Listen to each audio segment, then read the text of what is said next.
ಟಿವಿ9 ಕನ್ನಡ ಡಿಜಿಟಲ್ಗೆ ಸ್ವಾಗತ. ನಾನು ಮಧುಶ್ರೀ. ಇನ್ನೇನು ಕೆಲವೇ ದಿನಗಳಲ್ಲಿ ತಮಿಳುನಾಡು ವಿಧಾನಸಭೆ ಚುನಾವಣೆ ನಡೆಯಲಿದ್ದು, ದಕ್ಷಿಣ ಭಾರತದ ಶಕ್ತಿಶಾಲಿ ರಾಜ್ಯದಲ್ಲಿ ಅಧಿಕಾರದ ಚುಕ್ಕಾಣಿಯನ್ನ ಹಿಡಿಯಲೇಬೇಕು ಎಂಬುದು ಬಿಜೆಪಿ ನಾಯಕರ ಶಪಥ. ಈಗಾಗಲೇ ಘಟಾನುಘಟಿ ನಾಯಕರು ತಮಿಳುನಾಡಿನಾದ್ಯಂತ ಭರ್ಜರಿ ಚುನಾವಣಾ ಪ್ರಚಾರ ನಡೆಸಿ ಮತಬೇಟೆ ಆಡಲು ರೆಡಿಯಾಗಿದ್ದಾರೆ. ಆದರೆ ಇದೀಗ ತಮಿಳುನಾಡು ಬಿಜೆಪಿಗೆ ದೊಡ್ಡ ಆಘಾತವೇ ಎದುರಾಗಿದೆ. ಹೌದು, ತಮಿಳುನಾಡು ಬಿಜೆಪಿ ಪಕ್ಷದಲ್ಲಿ ದೊಡ್ಡ ನಾಯಕರಾಗಿ ಗುರುತಿಸಿಕೊಂಡಿರುವ ಫೈರ್ ಬ್ರ್ಯಾಂಡ್ ಅಣ್ಣಾಮಲೈಯವರು ಬಿಜೆಪಿ ಹೈಕಮಾಂಡ್ಗೆ ಬಿಗ್ ಶಾಕ್ ನೀಡಿದ್ದಾರೆ. ಈ ನಿರ್ಧಾರದಿಂದ ಬಿಜೆಪಿ ವಿರುದ್ಧ ಅಣ್ಣಾಮಲೈ ಫುಲ್ ರೆಬೆಲ್ ಆಗಿದ್ದಾರಾ ಅನ್ನೋ ಚರ್ಚೆಗಳು ಕೂಡ ಶುರುವಾಗಿದೆ. ತಮಿಳುನಾಡು ವಿಧಾನಸಭೆ ಚುನಾವಣೆಗೆ ಸಂಬಂಧಪಟ್ಟಂತೆ ಬಿಜೆಪಿ ಹೈಕಮಾಂಡ್ ಅಣ್ಣಾಮಲೈಯವರಿಗೆ ಕೊಯಮತ್ತೂರಿನ ಸಿಂಗಾನಲ್ಲೂರು, ಮಧುರೈ ದಕ್ಷಿಣ, ವಿರುಗಂಪಕ್ಕಂ, ಕಾರೈಕುಡಿ, ಶ್ರೀ ವೈಕುಂಡಂ, ಪದ್ಮನಾಭಪುರಂ ಈ 6 ಕ್ಷೇತ್ರಗಳಿಗೆ ಚುನಾವಣಾ ಉಸ್ತುವಾರಿಯಾಗಿ ನೇಮಕ ಮಾಡಿತ್ತು. ಆದರೆ ಅಣ್ಣಾಮಲೈ ಈ ಜವಾಬ್ದಾರಿಯನ್ನ ನಿಭಾಯಿಸಲು ಸಾಧ್ಯವಿಲ್ಲ ಅಂತ ಹೇಳಿ ರಾಜೀನಾಮೆ ನೀಡಿದ್ದಾರೆ. ಹಾಗಿದ್ರೆ ಅಣ್ಣಾಮಲೈಯವರ ಈ ನಿರ್ಧಾರಕ್ಕೆ ಕಾರಣವೇನು ಅನ್ನೋದನ್ನ ಖುದ್ದು ಅವರೇ ಸುದ್ದಿಗೋಷ್ಠಿ ನಡೆಸಿ ಹೇಳಿದ್ದಾರೆ. ಹಾಗಿದ್ರೆ ಅದು ಏನು ಅನ್ನೋದನ್ನೇ ನೋಡ್ತಾ ಹೋಗೋಣ. ನನ್ನ ತಂದೆಗೆ ಅನಾರೋಗ್ಯದ ಕಾರಣ ಅವರನ್ನು ನೋಡಿಕೊಳ್ಳಲು ಕೊಯಮತ್ತೂರಿನಲ್ಲೇ ಉಳಿದುಕೊಂಡಿದ್ದೇನೆ. ಅದು ನನ್ನ ಮೊದಲ ಕರ್ತವ್ಯ. ಆದ್ದರಿಂದ ನನಗೆ ಚುನಾವಣಾ ಕೆಲಸಗಳನ್ನು ಮಾಡಲು ಅಥವಾ ಹೆಚ್ಚು ಪ್ರಯಾಣ ಮಾಡೋದಕ್ಕೆ ಸಾಧ್ಯವಾಗ್ತಿಲ್ಲ. ಇದನ್ನ ರಾಜ್ಯಾಧ್ಯಕ್ಷ ನೈನಾರ್ ನಾಗಿನ್ತಿರನ್ ಅವರಿಗೆ ತಿಳಿಸಿದ್ದೇನೆ. ಪಕ್ಷವು ನನ್ನನ್ನು ನೇಮಿಸಿದ್ದ 6 ಕ್ಷೇತ್ರಗಳಿಗೆ ಹೊಸ ಉಸ್ತುವಾರಿಗಳನ್ನು ಮರು ನಿಯೋಜನೆ ಮಾಡಲಿದೆ ಅಂತ ಹೇಳಿದ್ದಾರೆ. ಇನ್ನು ಮುಂದುವರೆದು ಮಾತನಾಡಿರುವ ಅಣ್ಣಾಮಲೈ, ನಾನು ಪ್ರಚಾರದಲ್ಲಿ ಕೆಲಸ ಮಾಡಲು ಸಿದ್ಧನಿದ್ದೇನೆ ಮತ್ತು ನಮ್ಮ ಪಕ್ಷದ ಒಳಗೆ ಈ ಬಗ್ಗೆ ಚರ್ಚೆ ಮಾಡ್ತೇವೆ. ಪಕ್ಷದ ಸೂಚನೆಯ ಮೇರೆಗೆ ನಾವು ಪಕ್ಷ ಮತ್ತು ಮೈತ್ರಿಕೂಟದ ಪಾಲುದಾರರು ಹಾಗೂ ಅಭ್ಯರ್ಥಿಗಳೊಂದಿಗೆ ಕೆಲಸ ಮಾಡ್ತೇವೆ ಅಂತ ತಿಳಿಸಿದ್ದಾರೆ.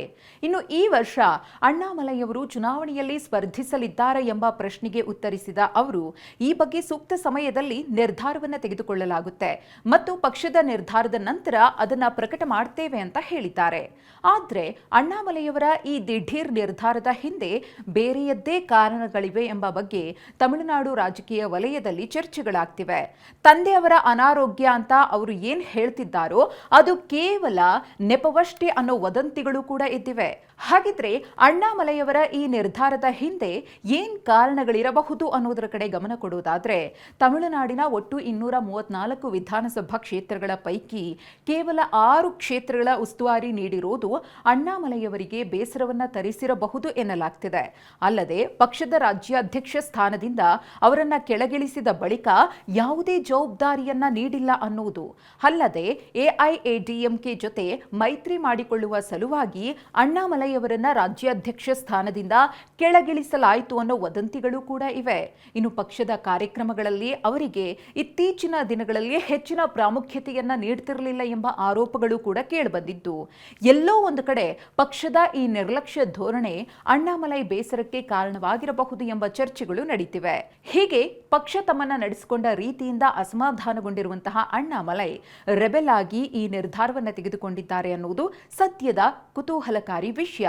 ಒಂದು ಕಡೆ ಈ ಬಾರಿಯ ತಮಿಳುನಾಡು ವಿಧಾನಸಭೆ ಚುನಾವಣೆಯಲ್ಲಿ ಗೆಲ್ಲಲೇಬೇಕು ಅಂತ ಪಣತೊಟ್ಟಿರುವ ಬಿಜೆಪಿಗೆ ಅಣ್ಣಾಮಲೈಯವರ ಈ ದಿಢೀರ್ ಮುನಿಸು ಹೇಗೆ ಹೊಡೆತ ಕೊಡುತ್ತೆ ಅನ್ನೋ ಕುತೂಹಲ ಮನೆ ಮಾಡಿದ್ರೆ, ಮತ್ತೊಂದು ಕಡೆ ಬಿಜೆಪಿ ನಾಯಕರಿಗೂ ಕೂಡ ಸಿಕ್ಕಾಪಟ್ಟೆ ಟೆನ್ಷನ್ ಶುರುವಾಗಿದ್ದು, ಈ ಡ್ಯಾಮೇಜ್ ಅನ್ನ ಹೇಗೆ ಕಂಟ್ರೋಲ್ ಮಾಡ್ತಾರೆ ಅನ್ನೋದನ್ನ ಕಾದ್ ನೋಡಬೇಕಿದೆ.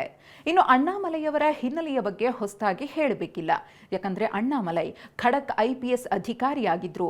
ಕರ್ನಾಟಕದಲ್ಲಿ ಸಿಂಗಂ ಅಂತಲೇ ಖ್ಯಾತಿಯನ್ನ ಪಡೆದಿದ್ರು. ಬದಲಾದ ಕಾಲಘಟ್ಟದಲ್ಲಿ ದಿಢೀರ್ ಅಂತ ರಾಜಕೀಯಕ್ಕೆ ಎಂಟ್ರಿ ಕೊಡ್ತಾರೆ.